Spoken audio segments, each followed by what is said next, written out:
Hello class 11. As in the previous video, we were studying your first chapter in chemistry, that is basic concepts of chemistry, and our last topic was significant figures, जिसमें मैंने आपको बताया कि significant figures क्या होता है और कैसे हम उसको कैलकुलेट करते हैं with the help of examples। तो आज हम न्यू टॉपिक स्टार्ट कर रहे हैं, that is Dalton's atomic theory, जो कि आपने क्लास 9 साइंस में स्टडी किया हुआ है। हमें बस छोटा सा उसका रिवीजन करना है, ठीक है।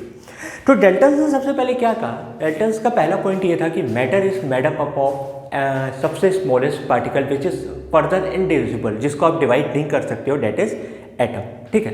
यानी matter is made up of smallest particle atom, it means atom can neither be created can't be destroyed, ठीक है। जैसे मास के लिए बोलते हैं ना कि mass can neither be created not be destroyed, उसी प्रकार एटम भी ऐसे पार्टिकल्स हैं जिनको आप फर्दर डिवाइड नहीं कर सकते हो। ये डेल्टन्स के हिसाब से था, ठीक।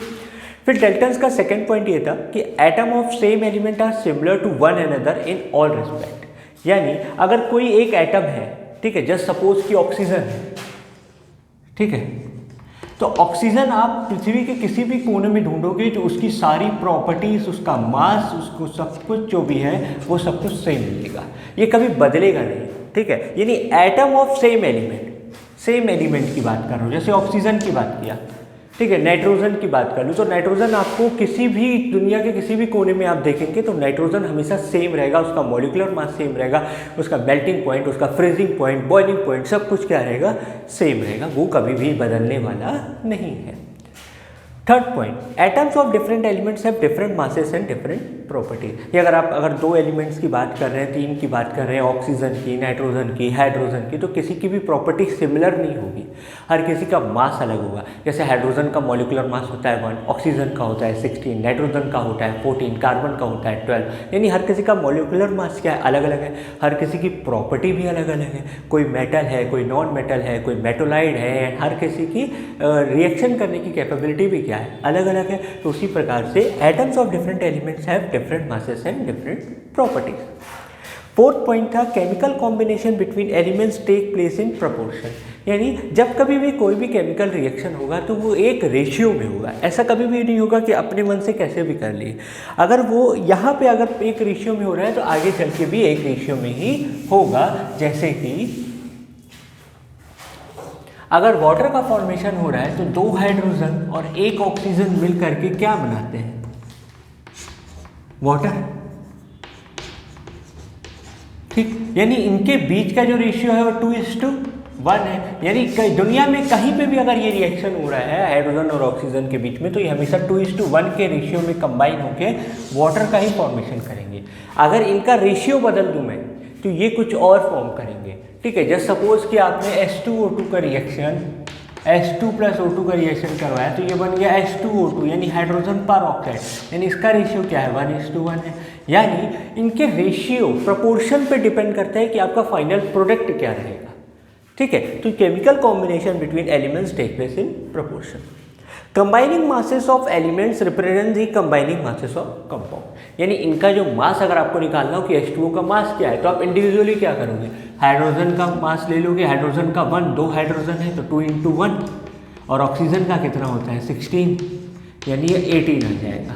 क्या हो जाएगा? 18। यानी अगर आपको किसी कंपाउंड का मास निकालना हो तो आप इंडिविजुअली क्या कर सकते हो? उसके एलिमेंट्स के मासेस को क्या कर सकते हो? सम कर सकते हो, ठीक है। तो ये था आपका डेल्टन्स एटॉमिक थ्योरी, जिसमें आपको 5 पॉइंट्स स्टडी करने हैं। अब बेसिकली क्या था, इसके कुछ ड्रॉबैक्स थे, ठीक है। ड्रॉबैक्स, पहला ड्रॉबैक क्या था? इसका सेकेंड पॉइंट आप पढ़िएगा। इसने कहा कि atom of same elements are similar to one another in all respect, but उस समय क्या था? आइसोटोप्स नहीं थे। आइसोटोप्स का मतलब क्या होता है कि molecule having same atomic number but different mass number, है ना। जैसे कि अब आपको एक चीज़ और सीखनी है जो मैं आपको बता देता हूँ। किसी भी एलिमेंट को जो रिप्रेजेंट किया जाता है वो ऐसे रिप्रेजेंट किया जाता है, जैसे मान लीजिए कोई एलिमेंट है X, तो यहाँ पे M और यहाँ पे A लिखते हैं। यहाँ A होता है एटॉमिक नंबर और M होता है मॉलिक्यूलर मास, ठीक है। यानी कैसे? जैसे ऑक्सीजन का एटॉमिक नंबर होता है 8 और इसका मॉलिक्यूलर मास कितना होता है? 16। नाइट्रोजन का एटॉमिक नंबर होता है 7 और मॉलिक्यूलर मास क्या होता है? 14। तो ये किसी भी एलिमेंट को रिप्रेजेंट करने का एक तरीका होता है जो बॉटम में लिखा है, ठीक है, और ये अपर में। अब इसको लिखने के बहुत सारे तरीके हो सकते हैं। जैसे एक तरीका ये भी एम ए, ये भी एक तरीके से लिखा जा सकता है, लेकिन यहाँ ऐसे नहीं लिखा जाता है, ये नहीं लिखा जाता, ठीक है, इसको नहीं लिखना है।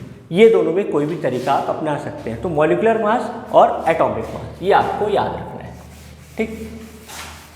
तो आइसोटोप्स क्या होते हैं कि molecules having same atomic number but different mass number. जैसे कार्बन के 3 आइसोटोप्स होते हैं, कार्बन 6 12, कार्बन 6 13, कार्बन 6 14। यानी कार्बन का एटॉमिक नंबर ठीक है, लेकिन मॉलिक्यूलर नंबर क्या है, मॉलिक्यूलर मास क्या हो रहा है, बदलते जा रहे हैं, ठीक है। एटॉमिक मास ठीक है, बट मॉलिक्यूलर मास क्या होता जा रहा है, बदलते जा रहा है। इसको हम बोलते हैं एटॉमिक नंबर, इसको बोलते हैं एटॉमिक मास, ठीक है। Once again, atomic number, atomic mass, तो एटॉमिक नंबर सबका सेम है, बट एटॉमिक मास क्या है, डिफरेंट है। सो इसने कहा कि atom of same element are similar to one another, पर इसमें तो कहाँ सिमिलर है, ये देखो कार्बन 6 कार्बन 6 कार्बन 6, बट तीनों की प्रॉपर्टीज तो अलग है। तो इस केस में डेल्टन्स की थ्योरी क्या हो गई, थोड़ी सी फेल हो गई। सेकेंड थिंग, उसका जो ये कहना था, इसने गेल-लूसेक लॉ को एक्सप्लेन नहीं कर पाया था, ठीक है। सेकेंड जो पॉइंट था कि इसने गेल-लूसेक लॉ, एक लॉ था कि उसने ये कहा, उन्होंने ये प्रेजेंट किया कि at constant temperature and pressure equal proportion of gas contain equal molecules, जो था वो उसको एक्सप्लेन नहीं कर पाया था, वो थोड़ा सा डिफिकल्ट है समझना। एंड ये दो आपके पॉइंट से जहाँ पे डेल्टन्स क्या हो गया, थोड़ा बहुत फेल हो गया। एक पॉइंट और था, इसने ये कहा कि फर्स्ट पॉइंट पे इसने कहा कि एटम इनडिविजिबल है, एटम को आप और नहीं तोड़ सकते हैं, ठीक है।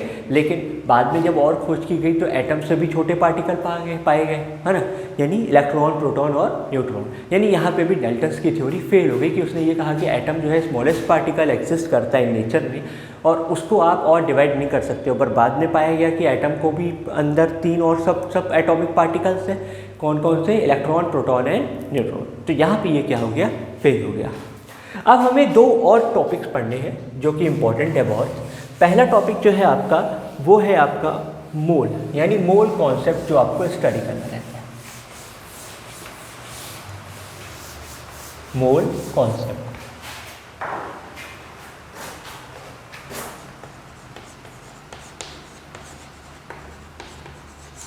मोस्ट इंपॉर्टेंट टॉपिक है आपके पूरे केमिस्ट्री का, जिसमें आपको मोल की डेफिनेशन जाननी है, मोल की डेफिनेशन जानिए। अब असल में मोल क्या है, जैसे मान लो आप किसी बाजार में जाते हो, आप सीधे बोलते हो ना, भैया हमको 2 किलो टमाटर दे दो, या 2 किलो सेब दे दो, या 2 डज़न बनाना दे दो। तो ऐसे केमिस्ट्री में भी क्या होता है ना कि किसी भी कंपाउंड्स को मेज़र करने के लिए, किसी भी एलिमेंट्स को या किसी भी मॉलिक्यूल को मेज़र करने के लिए एक यूनिट होती है, वो यूनिट होती है मोल, कि कितने मोल ने रिएक्शन किया। जस्ट सपोज कि मैंने एक रिएक्शन लिख दिया, जैसे nitrogen plus hydrogen, it gives you 2 molecules of ammonia.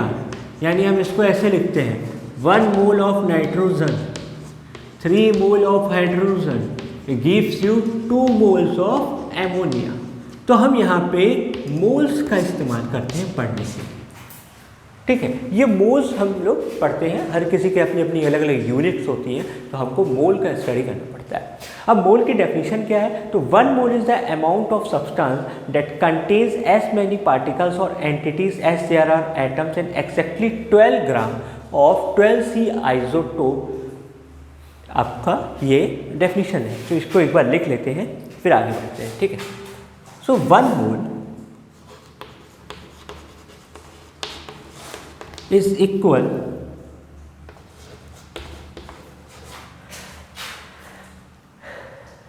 sorry 1 mole is the amount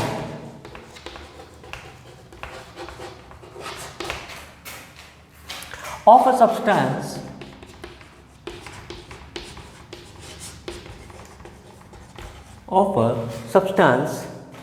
that contains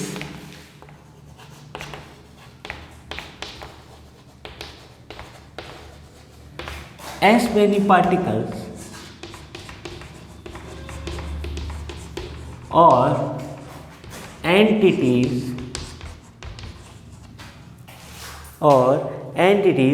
as there are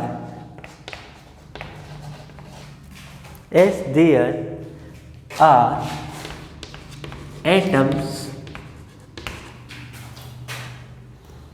in exactly 12 gram of, in exactly 12 gram of 12C iso. Basically क्या था ना कि उस दौरान दो एलिमेंट बहुत ज़्यादा abundance में हुआ करते थे, एक था हाइड्रोजन और दूसरा था कार्बन। तो उस वक्त जो भी थ्योरी बनाई गई है, जो भी एलिमेंट्स को कंपेयर किया गया, वो कंपेयर किया on the basis of carbon atom. ठीक है, तो डेफिनेशन का ये कहना है इनके में कि 12 ग्राम कार्बन में जितने एटम्स पाए जाते हैं, ठीक है, वो है 1 मोल का definition. It means the amount of a substance that contains as many particles or entities as there are atoms in exactly 12 gram of 12C acido। यानी एक एटम की बात नहीं चल रही है, 12 ग्राम में कितने एटम्स होंगे वो आपका 1 मोल की डेफिनेशन कराएगी। यानी हर मॉलिक्यूल्स में इतना ही सब्सटेंस होना चाहिए। ठीक है, कैसे, तो थोड़ा समझते हैं। एक कार्बन एटम का जो मास होता है, ठीक है, थोड़ा सा लिखते हैं इसको, मैं ये ऊपर वाला रब कर दे रहा हूं।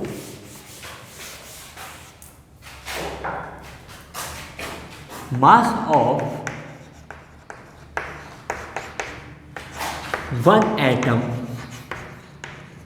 ऑफ 12C जो होता है वो है आपका 1.99264 1.99264 इंटू 10⁻⁻23 ग्राम। ठीक है, ये एक एटम का मास है। कितने एटम का मास है? एक एटम का मास है, ये इतना है। हमारे पास टोटल कितना मास है कार्बन का?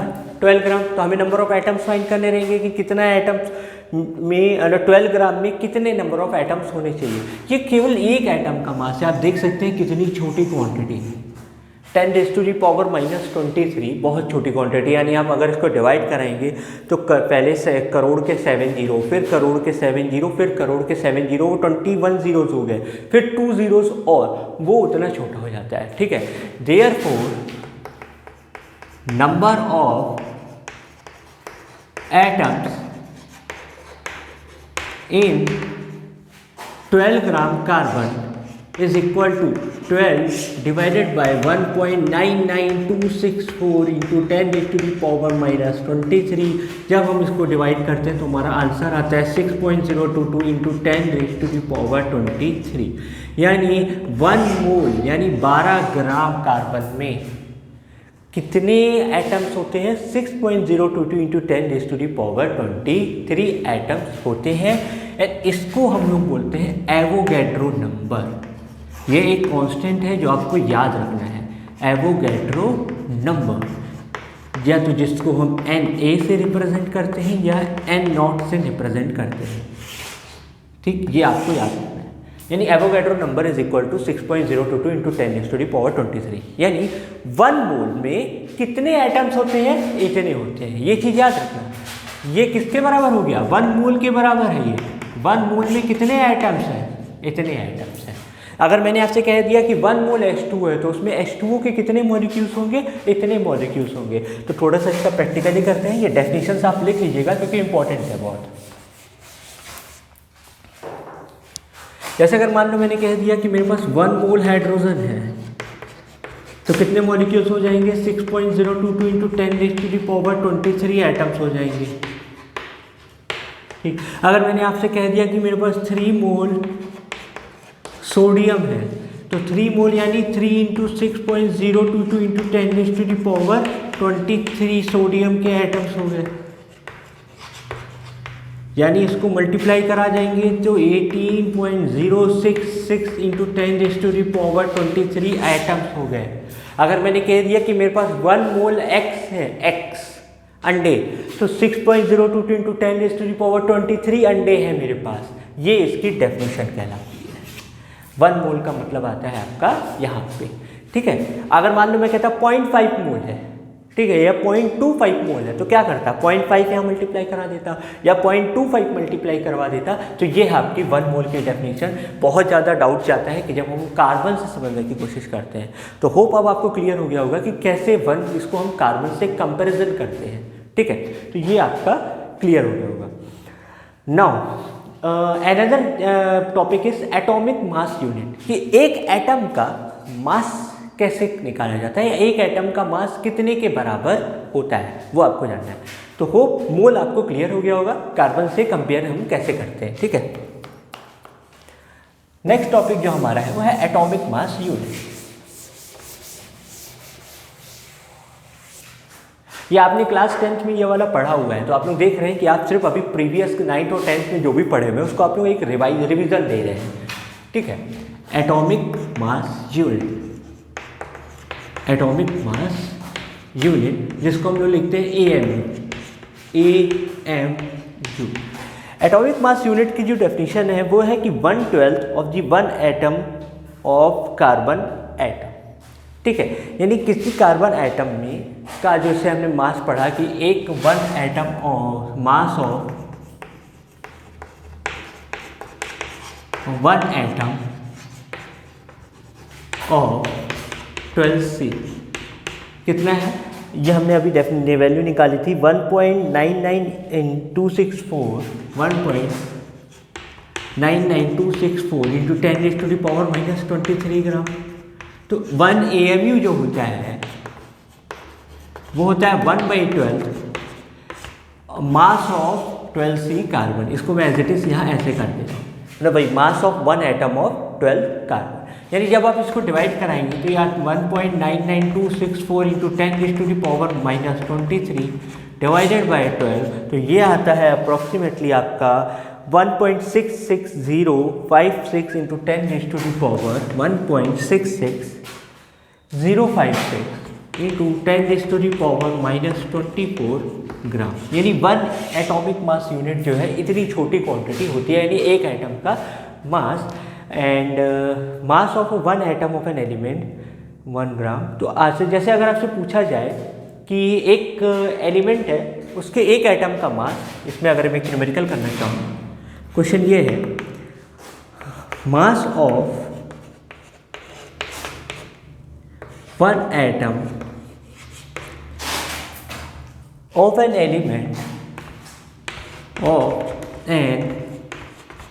एलिमेंट वो आपको दिया गया है 3.9854 इंटू 10⁻⁻23 ग्राम। तो आपसे पूछ रहा है कि 1 ग्राम में कितने एटम्स होने चाहिए, 1 ग्राम में कितने एटम्स होने चाहिए। तो सिंपली आपको क्या करना है, इसको इससे डिवाइड करा देना है, ठीक है। Number of atoms in 1 gram, number of atoms in 1 gram जो कि हो जाता है 1/3.98544 into 10⁻⁻23 is equal to 2.5092 into 10⁻22, ठीक है। तो ये है, लेकिन ये आपको समझने के लिए ज़्यादा इम्पोर्टेंट आपका मोल है। एक चीज़ और आपको बतानी थी कि कैसे पता चलेगा कि 1 मोल हाइड्रोजन है कि 2 मोल ऑक्सीजन है, या कैसे आप वो प्रिडिक्ट आउट करेंगे, ठीक है। जस्ट सपोज कि मैंने आपको यहाँ पे ये दे दिया कि 2H2 plus O2 that gives you 2H2, ठीक है। मैंने आपसे ये कह दिया कि 64 ग्राम ऑक्सीजन है, ठीक है, एंड 4 ग्राम जो है वो हाइड्रोजन है, ठीक है। मैंने आपसे कह दिया कि ये दोनों मिल करके आपको वाटर का फॉर्मेशन करा रहे हैं। प्रोडक्ट कितना बन रहा है वो मैं आपको नहीं अभी बस समझा रहा हूँ, सिर्फ समझाने के लिए कि मोल्स आप निकालोगे कैसे, ठीक है। 4 ग्राम हाइड्रोजन और ये 64 ग्राम ऑक्सीजन है, तो इसमें मोल्स तो मैंने नहीं दिया कि ये कितना मोल है या ये कितना मोल है, ये तो मैंने नहीं दिया। तो मोल निकालने का जो फॉर्मूला रहता है वो है given mass upon molecular mass, यानी गिवन मास, यानी ये जो दिया हुआ है 4 and 64। तो मोल्स ऑफ अगर हाइड्रोजन निकालना हो, मोल्स ऑफ हाइड्रोजन, तो कैसे हो जाएगा, गिवन मास कितना है 4, इसका मॉलिक्यूलर मास कितना है 1, तो यानी 4 मोल्स 4C। ऐसी ऑक्सीजन का कैसे निकालोगे, 64 divided by molecular mass 32। Oxygen का निकालने के लिए क्या करोगे, 64 डिवाइडेड बाय 32 यानी 2 मोल्स। अब नंबर ऑफ एटम्स कैलकुलेट करने को कहा जाए तो 4 into Avogadro number, 2 into Avogadro number. तो यहाँ तक आपका एक पार्ट कंप्लीट हुआ। अब जो हमारा नेक्स्ट पार्ट है वो है लॉ ऑफ केमिकल कॉम्बिनेशंस, कि जो भी केमिकल रिएक्शंस किसी भी जो भी केमिकल रिएक्शन केमिस्ट्री में टेक प्लेस करते हैं वो पर्टिकुलर एक लॉ पे चलते हैं। ठीक है, जैसे ये जो भी दुनिया चल रही है ये पर्टिकुलर एक लॉ से चल रही है, प्रकृति का नियम बोलते हैं ना कि प्रकृति का नियम है, ये होता है। तो उसी प्रकार से कोई भी केमिकल रिएक्शन जब कभी भी टेक प्लेस करेगा तो उसके पीछे कोई ना कोई तो लॉ अप्लाई हो गई, या उनको एक लॉ से ही फॉलो करके चलना पड़ता है। ठीक, वो हमको बहुत 5 लॉज हैं जो हमको पढ़ने हैं अभी के क्लास में। ठीक है, तो लॉ ऑफ केमिकल कॉम्बिनेशन, उनको हम टॉपिक को बोलते हैं law of chemical combination. Chemical combination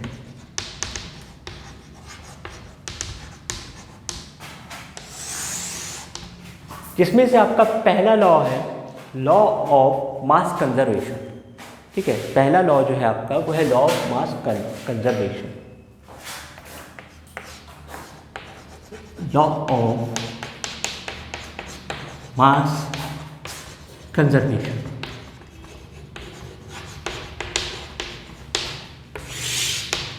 ठीक, जब कभी भी कोई केमिकल रिएक्शन टेक प्लेस करता है तो हमें पता है कि रिएक्टेंट जो है वो हमेशा प्रोडक्ट बनता है।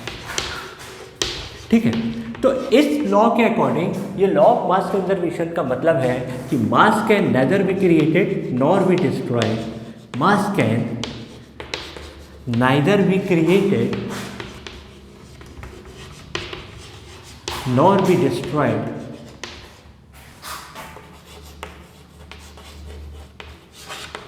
it can only be converted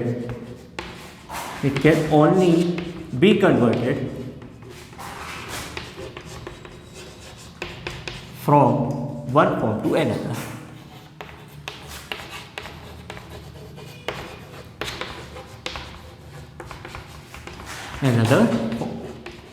ठीक है, मान लो आपने 50 ग्राम रिएक्टेंट लिया है, रिएक्शन करवा रहे हैं, अलग अलग आपने लिया है, हाइड्रोजन ऑक्सीजन मिला करके और वाटर बना रहे हैं, तो जो पूरा का पूरा 50 ग्राम है वो पूरा प्रोडक्ट में कन्वर्ट हो जाएगा। कोई भी एनर्जी वेस्ट नहीं जाने वाली है कि मास कुछ हो गया तो उड़ गया या कुछ हो गया, नहीं। ठीक है, तो उसको हम क्या बोल देते हैं law of the mass conservation, कि mass can neither be created not be destroyed. वो केवल एक फॉर्म से दूसरे फॉर्म में क्या किया जा सकता है, कन्वर्ट किया जा सकता है केवल। तो जितना रिएक्टेंट आप यूज़ करेंगे उतना ही प्रोडक्ट आपको मिलेगा। अगर जैसे आप टी बनाने की कोशिश करते हो, चाय बनाते हो, अगर आप थोड़ा सा पानी थोड़ा सा दूध लेंगे तो चाय भी थोड़ी सी बनेगी। लेकिन अगर आप एक्सेस में पानी लेंगे और एक्सेस में मिल्क लेंगे तो चाय भी तो एक्सेस बनेगी। तो ऐसा तो नहीं कि कम बन जाएगा या something.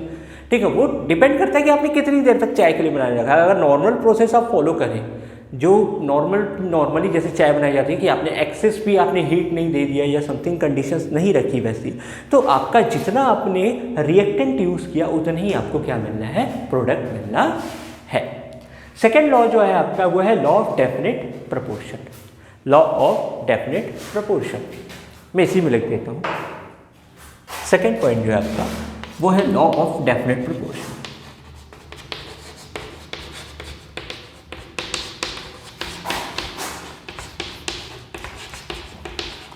Law of definite proportion ये कहता है कि अगर दुनिया के किसी भी कोने में कोई रिएक्शन हो रहा है और वो जिस रेशियो में रिएक्शन हो रहा है आप उसको कहीं पे भी करोगे तो वो रिएक्शन हमेशा उसी रेशियो में टेक प्लेस करेगा।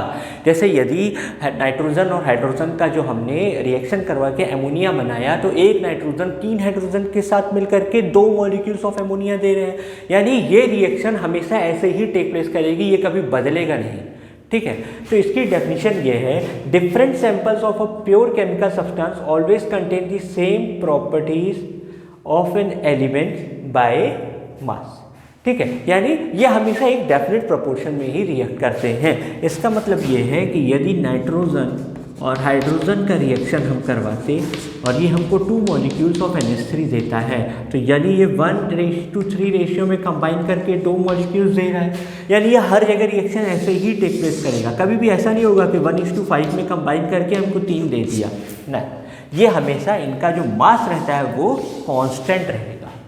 ठीक है, इनका जो मास का जो रेशियो है वो कांस्टेंट रहेगा। जैसे बोलता है different samples of a pure chemical substance always contain the same composition of elements by mass. इनका कंपोजिशन सेम रहेगा। मास में बदल सकता हूँ कि अभी इसको 40 ग्राम यूज़ किया, इसको 120 ग्राम यूज़ किया, आगे चल के मैंने इसको 80 करके 240 कर दिया। मास में डबल कर दूँ, ट्रिपल कर दूँ, दैट डजेंट मैटर, या हाफ कर दूँ, लेकिन इनका रेशियो हमेशा क्या रहेगा, कांस्टेंट रहेगा। थर्ड लॉ जो हमारा है वो है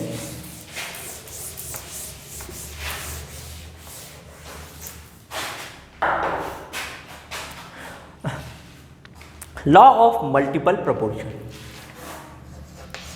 लॉ ऑफ मल्टीपल प्रोपोर्शन।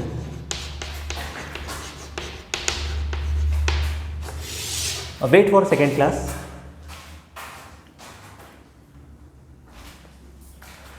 हाँ sorry, law of multiple proportion की डेफिनेशन ये कहती है कि if two elements combine in different ways to form different substance then the mass of one element that combine with the fix mass of the other element under in the ratio of a small whole number. ठीक है, मैं इसका definition नहीं लिख रहा हूँ क्योंकि काफ़ी टाइम लग जाता है।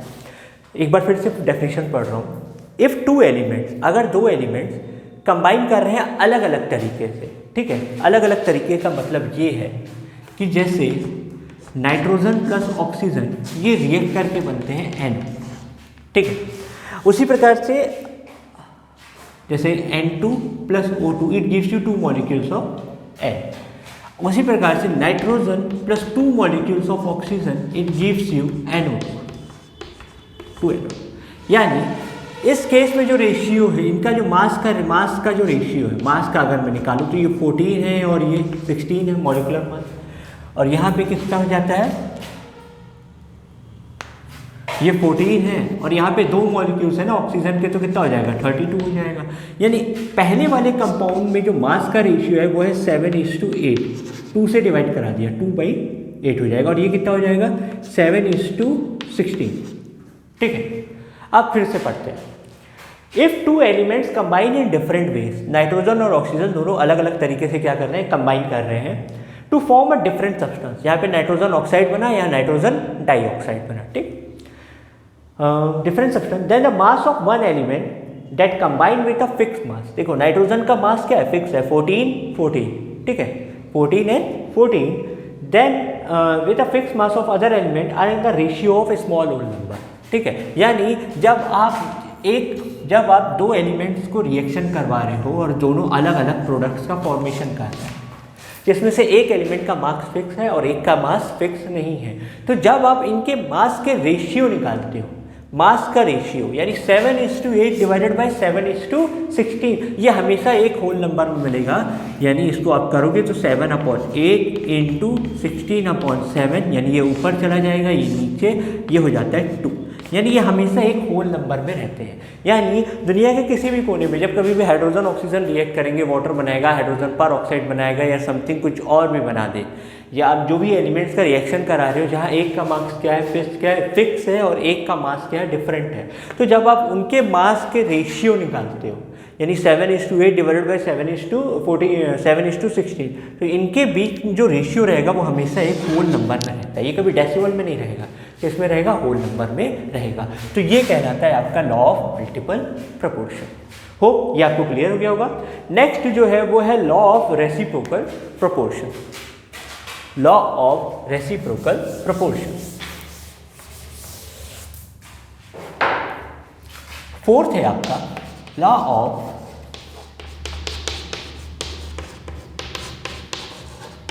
Reciprocal proportion.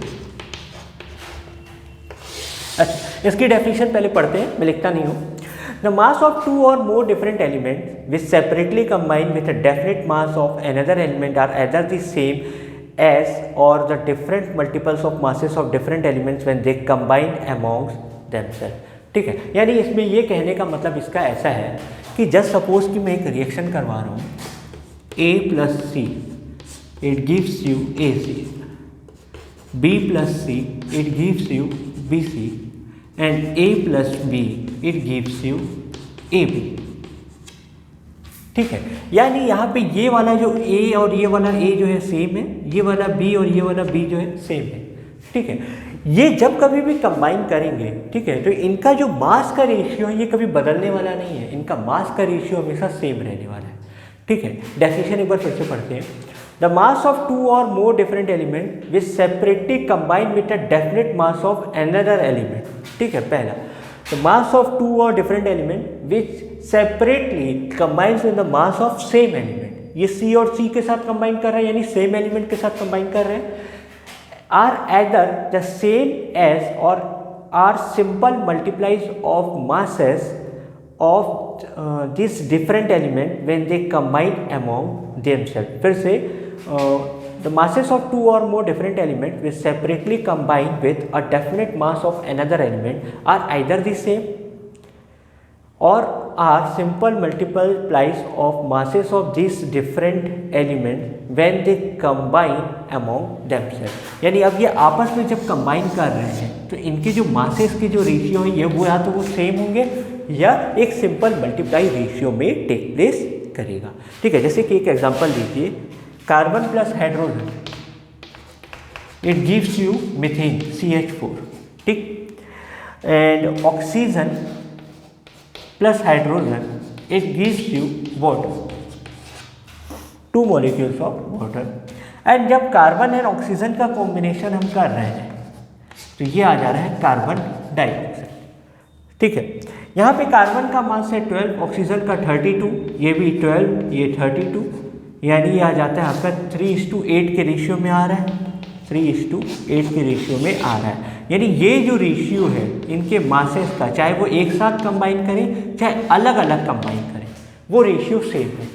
ये है आपका लॉ ऑफ रेसिप्रोकल प्रोपोर्शन। यानी जब कभी भी दो डिफरेंट एलिमेंट एक सेम एलिमेंट से रिएक्ट कर रहे हैं उस दौरान भी उनके मास का रेशियो जो रहेगा वो सेम रहेगा, चाहे वो साथ में कंबाइन करें तब भी उसके मास का रेशियो क्या रहेगा, सेम रहेगा, जैसे कार्बन एंड ऑक्सीजन के केस में हुआ।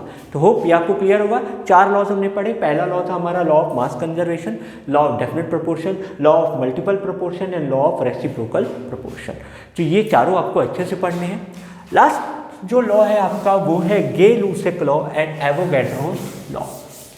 गे-लुसेक law and Avogadro's law basically ये गैसेस के लिए बहुत ज़्यादा अप्लाई होते हैं, ठीक है। 5th लॉ जो है आपका वो है Gay-Lussac law and Avogadro's,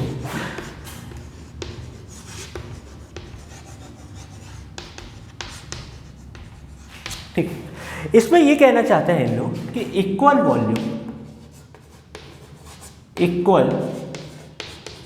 volume of all gases at fixed temperature and pressure